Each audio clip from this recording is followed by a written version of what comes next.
Assalamualaikum warahmatullahi wabarakatuh.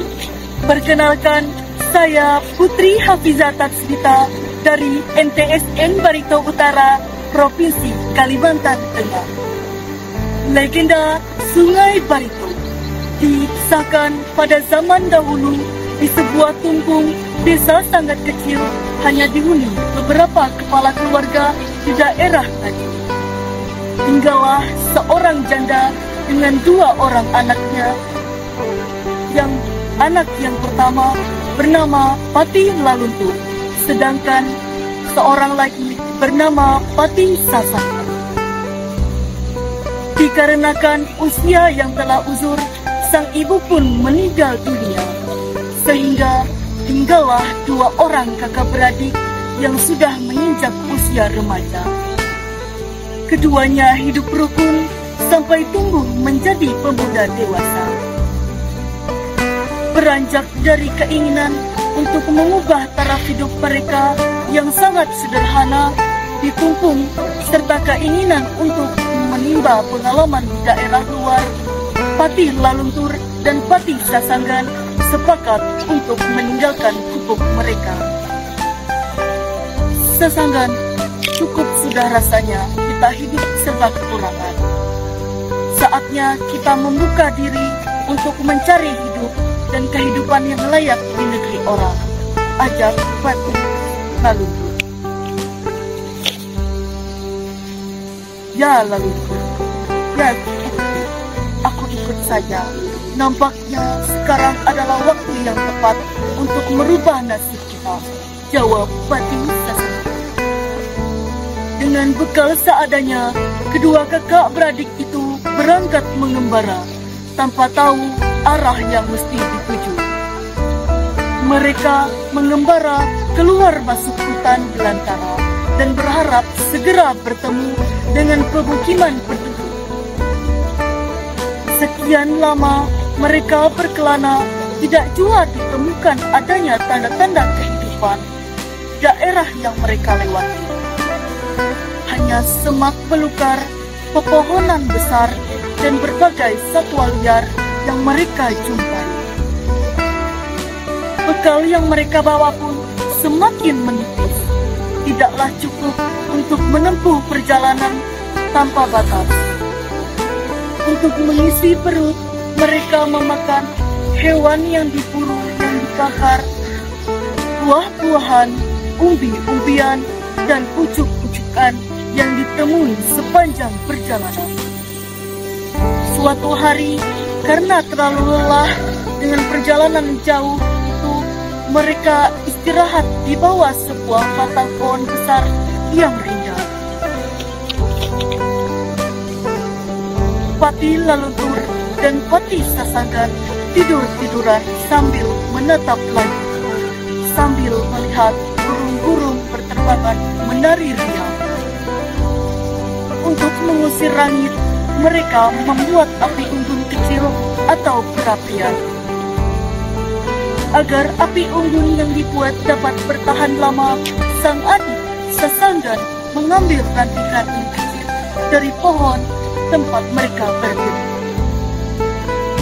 Asap yang mengepul dari perapian mengeluarkan bau yang sangat sedap, seperti bau daging yang terbakar. Laluntur, cepat bangun. Tidakkah kau mencium aroma sedap daging bakar? Ini tanya Sasangan ini. Sasangan, bukankah aroma ini berasal dari kayu bakar yang kau letakkan di api unggunku? Sahut Laluntur terkejut. Laluntur juga ternyata mencium aroma yang sama.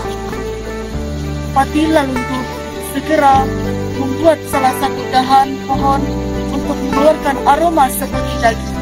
Kemudian memotong-motongnya dan membakarnya di api unggun.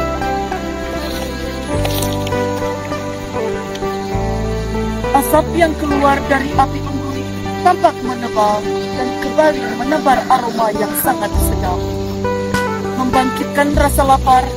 Namun yang aneh, potongan kayu itu tidak berubah menjadi arang, melainkan berbentuk keratan-keratan daging bakar.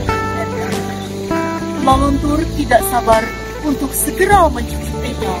Ternyata potongan kayu itu begitu empuk dan lezat, melebihi kenikmatan daging bakar biasa.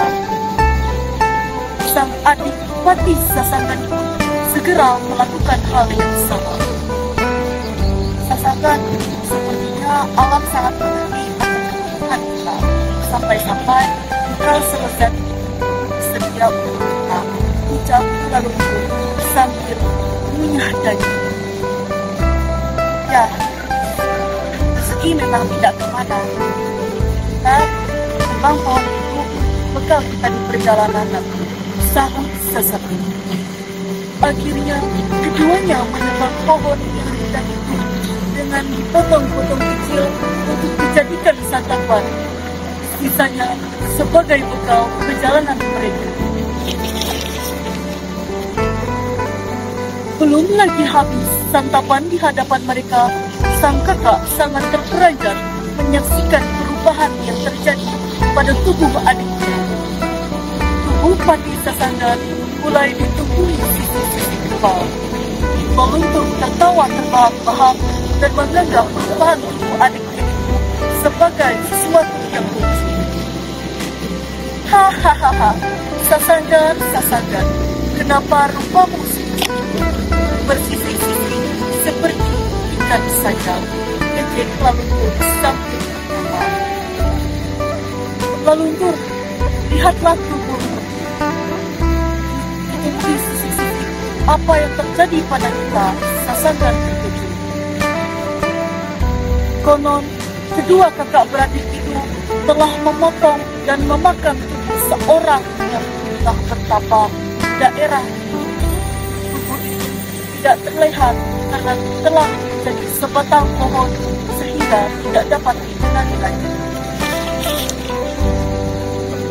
Karena Patih Laluntur dan Patih Sasangan telah memakan tubuh seorang pertapa, seluruh tubuh mereka ditumbuhi sisi tebal, muncul ekor yang keras. Tumbuhi kaki dan tangan mereka juga berubah menjadi tangan dan kaki buaya.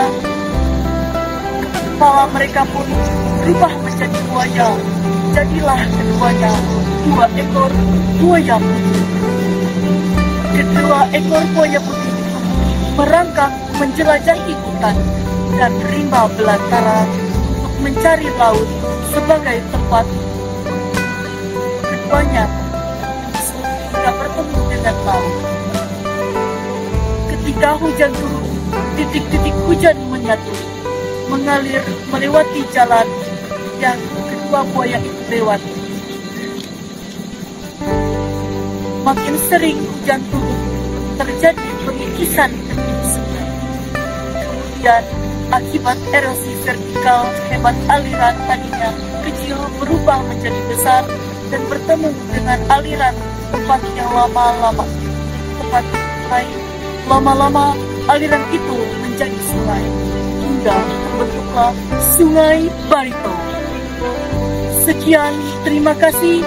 Wassalamualaikum warahmatullahi wabarakatuh.